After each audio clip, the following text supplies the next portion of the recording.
Good morning and welcome to NTV. This is the Take Note segment, and today we'll be looking at the opportunities available for you, the SME, or a person who wants to get into business in this particular year's budget. There are a lot of opportunities that have been presented with the current budget 2018-2019, and also the URA has revised its framework to accommodate you, the local producer, the local SME, just to ensure that you actually thrive. And so today, to look at those opportunities and what sectors that you can actually invest in, we have a financial expert. His name is Henry Segawa, who will be giving us tips on which areas we need to look into. And also thereafter, we'll be looking at, fine, you have this opportunity, but where do you get affordable financing? Welcome to the show. Thank you. Good morning, viewers. Thank you so much for coming in. Mr. Segawa, there are great opportunities that are there right now with the new tax framework by the URA. And so there are new tax incentives, new exemptions in the different sectors, manufacturing being a great beneficiary for this. So in your opinion, as a financial expert, what area, if we have a viewer watching who wants to get into business or is actually in business but is thinking this business is not working, what are the options? Okay, thank you, Mala. If you look at the options that are available, if you look at, of course, the government has proposed, and it's yet to be to come into play. If you look at, for example, the agriculture sector, correct, we have had reduction in withholding tax from about 6% to 1%. The government is trying to encourage people to invest in agriculture. The real estate industry as well, the real estate sector, we have seen the government trying to encourage people to invest in real estate. For example, they have reduced, if you borrow a mortgage, it is now a full tax deductible, as well as the allowable deduction is about 20%. That is in far as expenses are concerned. Yeah. So also trade and commerce. Yeah. Certainly, trade and commerce will always be a good option to invest in. Yeah. No matter the case. So those are basically the sectors that would encourage somebody to invest in, considering the new budget. Yes. Okay. And let's talk a little bit of manufacturing. And just the other day, URA actually came out to say that in case you're in juice making, then and you use local ingredients that sum up to around 30% of your final product, then you're also exempted from excise duty, there's customs duty, and all these other things. Talk to us a little bit about the manufacturing sector. Yes. It is one of the sectors which have where the government wants people to invest in. Yeah, and when you see the government coming in to reduce with such great margins, they want people to invest in it. But also, one thing we need to note is it involves a lot of capital. Yeah, whereby not an average Ugandan is able to invest in manufacturing, but it is where you can. If you look at the way we do it is we look at the rate of return on investment. It brings out your money very fast. Yeah, and it is one of the sectors where we would encourage somebody to invest in. Yes. And when it comes to setting up maybe the structure, the machinery that you'd need, for example, in tomato sauce, now there's a high tax on the import of tomato sauce from outside countries, and so they're just making sure that they encourage the local manufacturers to get into that space. That is so right. When it comes to also the tools needed in this particular production, is that catered for as well? No, I think that is one of the challenges, that at times there is a tax exemption in one area but not in another area. Okay. Yet I think it should be wholesome in case they want to boost a given sector. So in this case, I believe the government should have come up with also certain exemptions on such, like for example, machines and the like. Yeah, I know there are tax exemptions on machines, but I think they should move concurrently. If you reduce on this area of manufacturing, like for example, if you have to manufacture juice, 30% excise duty, I think also need to reduce on the cost for example, importing the machines. Yeah, I know there are exemptions, especially as far as VAT is concerned. Yeah, but I think there is need for more reduction in that area. There's need for more reduction in that area. Yes, we also have a challenge whereby, as far as labor is concerned, where you don't have technical labor in Uganda. Yeah, you reduce excise duty, but again, the cost of labor is high because many times setting up these machines, we have to bring in experts in Uganda, whereby it is quite expensive to maintain them here. Yes. Yeah, and certainly we know they repatriate back the money into their countries. URA has actually banned the importation of vehicles that are 15 years and above, and but on the other side, on the flip side, the importation of vehicles that are meant for the transportation of goods in the manufacturing sector, they've actually brought down the taxes. And actually in some, for example, when you bring in a road tractor, the import duty is applicable at the rate of 0% instead of 10%. Yes. So they're actually trying to encourage, you know, people in that particular space to import, you know, vehicles on that regard. What's your take on that? Yeah, I think I encourage that. I think that is very much welcome. Like I said, if we want to see a certain sector come up, then we need to reduce wholesomely. Yeah. Okay. If you have to reduce the cost of a tractor, then you're also boosting agriculture. Yeah, and we know what agriculture does to our country. Over close to 80% of the labor forces into agriculture. So I think the government is taking a positive step to reducing, to boosting both agriculture and also the other sector. Because if you boost that, then remember we also have the car dealers, yeah, in that area. We have CMC, which deal in those like tractors, yeah. So you're also boosting their businesses. So you're also boosting the automobile industry. So you're boosting either way. Yeah.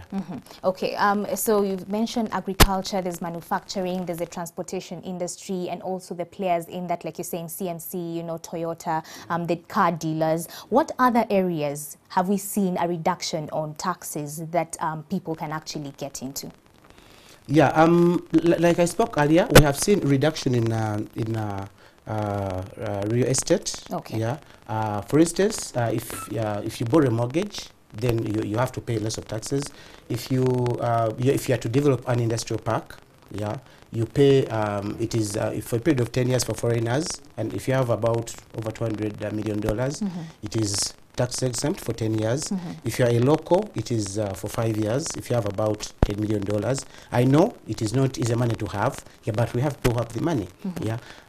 We have also seen like I said, in agriculture. Yeah, those are sectors where the government thinks we need to put more focus. Yes. And that is one of the areas where I would maybe encourage people to go and invest in. To go and invest in. Yes. Okay, there's that bit of investment, there's the opportunities that are available, taxes have been brought down in the different areas. Fine, we are not yet, you know, perfect, because there are also other issues that need to be also reduced when it comes to the inputs. For example, in manufacturing, agriculture, it needs to be a wholesome kind of provision whereby people can get into easily. But let's talk about once you get there, you have the opportunity. Where can we get accessible financing? Maybe someone watching right now, they've just realized there's opportunities in the manufacturing sector, there's opportunities in real estate, there's opportunities in agriculture. Then where can they access, you know, affordable financing, so to speak, for them to start off? Yeah, I think in Uganda, there are so many ways of accessing accessible financing. But not banks. Sure, certainly. Okay. But I think the public is not just aware. I'll give you an example. We have, for example, if you're into agriculture, we have what we call the Agriculture Credit Facility by Bank of Uganda, where you have to pay only half of the interest. Yes. Yeah. And but the public is not aware. Incidentally, I also happen to consult with the Uganda Institute of Bankers and Financial Services, but you find bankers themselves are not aware. Yeah, you ask a banker that, do you know about this? Is no, I'm not aware. So we didn't expect the public to be aware. Yeah, we have interventions by institutions like, for example, we have ABI Trust. They've been helping many people to access cheap finance. People without collateral, yeah, they guarantee you at your institution, financial institution, and you're able to access cheaper finance. Yeah, we have also had businessmen that are very shrewd nowadays.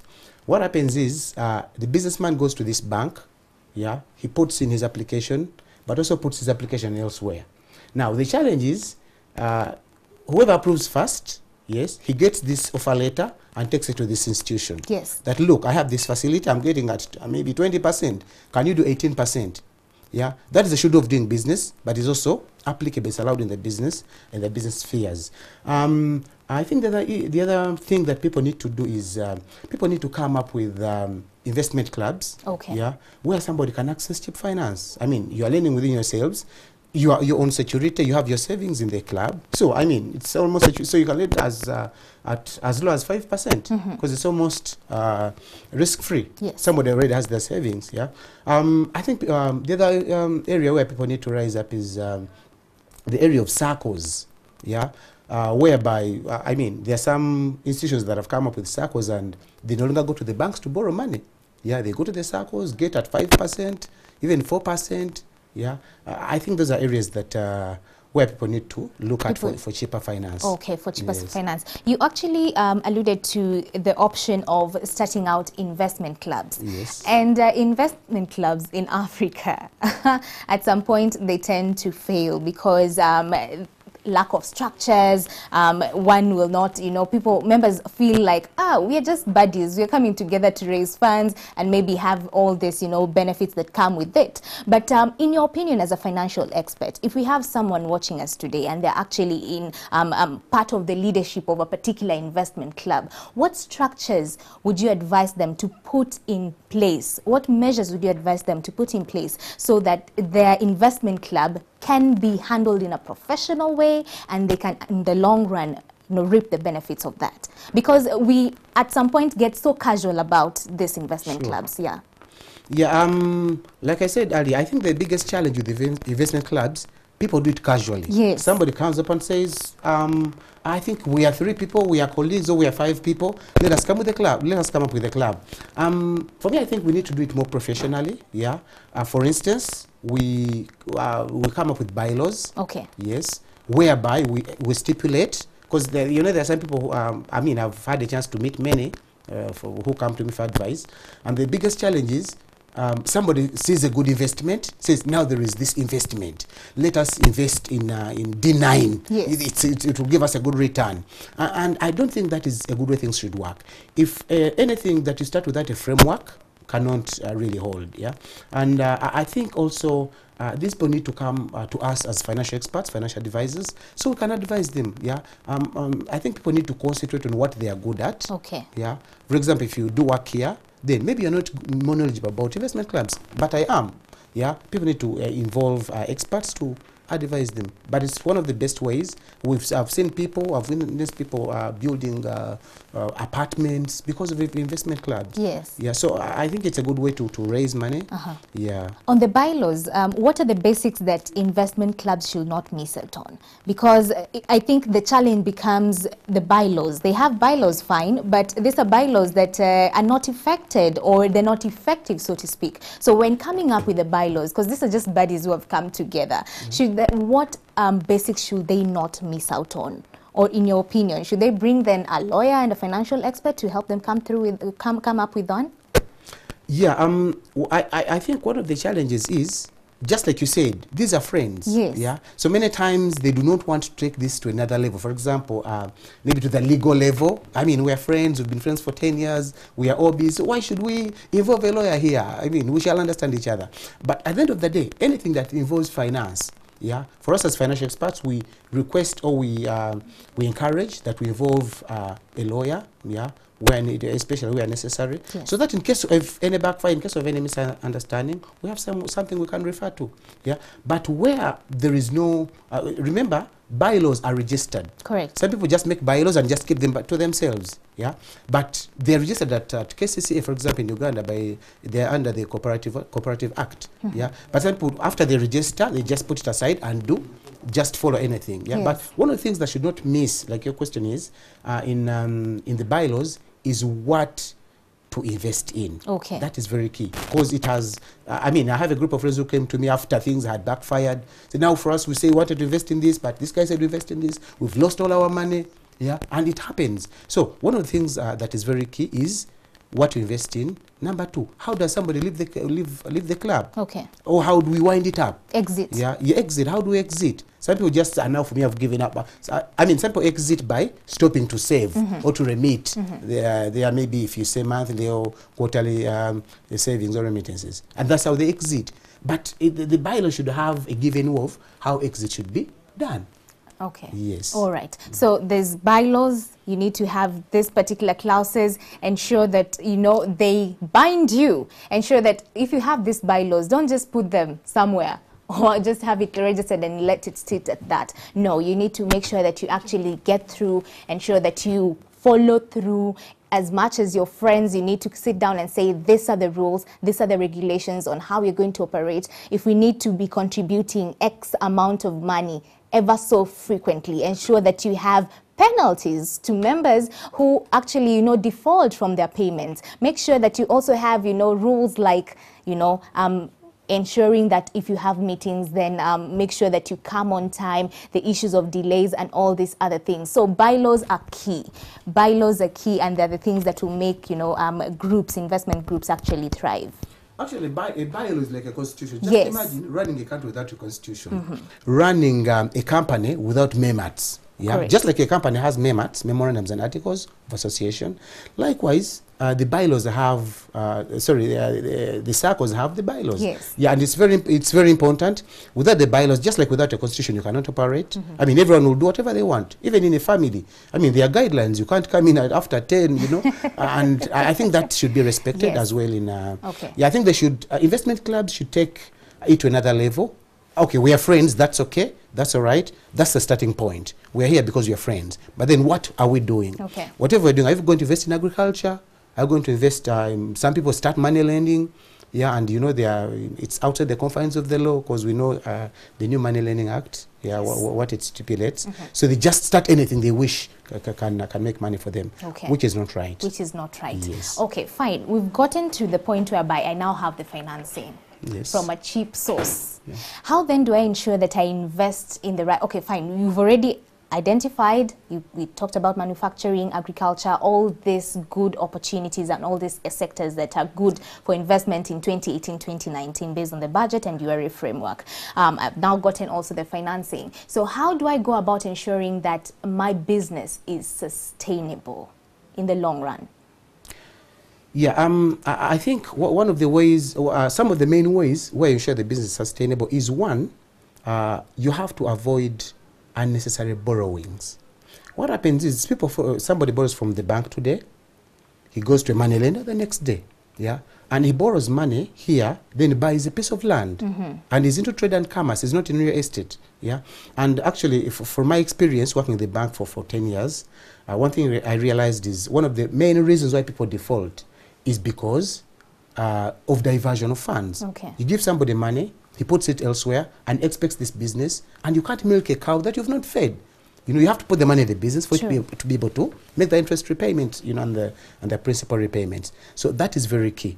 Number two, I think one of the challenges that Ugandan, actually research has it that 80% of Ugandan businesses don't meet their first birthday. Correct. Why? We have management challenges. Somebody manages, just like you manage a shop, you can pick soap at any time you wish. When a friend comes, you say, okay, can you please have this Orbit? Can you please have this PK? Because it's cheap, it's Without 300 pay. shillings. Exactly. But if you look at 300 shillings over time, it becomes 10,000, 20, 100,000, and all that is reducing the business. As in, people run businesses as they are, as persons. From my experience, again, working in the bank, whenever you ask somebody, for example, a client, for their financial statements, what they bring to you is, what they put on the account, certainly at times for URA purposes, but what they put on the account is on their business account. Yes. Is like 20% Of what they actually earn. They put 80% on their personal accounts. Now, businesses have to be run as businesses. Yes, maybe, of course, like I said, there are issues, they are training from the taxman, yeah, but when you come to, if you want to But access... why are they running from the taxman? Is it that also our values are down? Because I'm thinking, as a business person, then you know that you need to give to Caesar what belongs to Caesar. You're in this particular business, you're actually registered, then you need to be clean and honest about what you make. Yeah. Does that point to our value? Yeah, I value think... what you hold as values, yes, as business people? Sure. I think that the Ugandan businessman has been told to be dishonest. Okay. That if you're honest, you cannot make money. Yeah, and for me, I find that a bit unique. You can still be honest Yes. and make money. Yes. Yeah, but also, of course, some people complain that we don't see where the money is going. But you know, that's a story for another day. What you have to do, you fulfill what you're supposed to do. Correct. Then let the other people do what they're supposed to do. Otherwise, if you're in from I mean, if they get you after you've run away, then it will be another story. Yeah, it will be a difficult conversation with them. Yeah, we've had people where, you know, URA has autonomy. They can send a letter to the bank and they tell the bank, please hold this man's money until further notice. And they do that. We've had that happen. Yeah, and you know, people come, you know, I had a transaction to make. So it's better to meet, like you Your said. tax obligations. Yes, to give to Caesar what belongs to Caesar. Yes, yes. Sure. Okay, so we have management issues. We have people borrowing for the wrong reasons, or after they borrow, they divert, you know, the funds to something else. Yes. We have the other issue, like you're saying, lack of obligation to taxes, and that actually catches up with you later on. Is there any other issue? Because I know, for example, when the budget was being read, and also when URA had their breakfast, they were being bashed about the gap, the tax collection, the revenues they're collecting vis-a-vis service delivery. So is service delivery key to the sustainability of a business? Yeah, I think service delivery is very key, yeah, because just imagine if you have to deliver goods somewhere and maybe the infrastructure is not there. Yes. Yeah, you cannot do it just, I mean, if you have to pay somebody by mobile money and there is no access, maybe through a bank, there is no access to the bank. So I think it is very key, and but I think I need to give credit to the government. Okay. They have really tried to improve on that. Yeah, maybe especially as far as infrastructure is concerned, they've really tried to invest in it. Yeah, but certainly we expect more from them. And you know, especially if the taxes increase, they also expect more from them. Yeah, I mean, they introduced taxes on mobile money, which certainly by any standards they're quite high. 1% on deposit, 1% on withdrawal, Yes. 1% on paying umeme, 1%, you know, on everything, paying school fees, because these days we do everything by mobile money. Yeah. So I think they're a bit high. So even the bar has been raised high. We also expect better standards, better service delivery from them. Okay. Yeah, sure. Okay, so we need to make sure that we professionalize everything that we get into. If you choose to borrow your money from an investment bank, ensure that your investment club, ensure that your club actually operates at a professional scale, like you're Sure, saying. sure. If you choose to run a business, ensure you hold it professionally. Do not divert your funds. Do not go into, you know, handling that business as if it's a family thing. It is a business at the end of the day. So ensure that professionalism is key. Make sure you maintain it. In case you get stuck, financial experts are there. They will guide you to ensure that you do not run out of business, or your business actually does not fail, so to speak. Thank you so much for coming in studio. My That's a pleasure. discussion we need to continue having, because like you said, many businesses do not live to see the second birthday, and that's a big rate, and that's quite Actually, it's the unfortunate. first birthday. A first birthday. Sure, yes, sure. yes. So thank you so much for coming in studio. Most we'll welcome. keep having this conversation on our online platforms. The hashtag is Morning at 10 TV. So let's keep this going. Be sure to catch me tonight on Money and Markets as we speak more about business. My name is Malaki Vilodera. Do have a blessed day.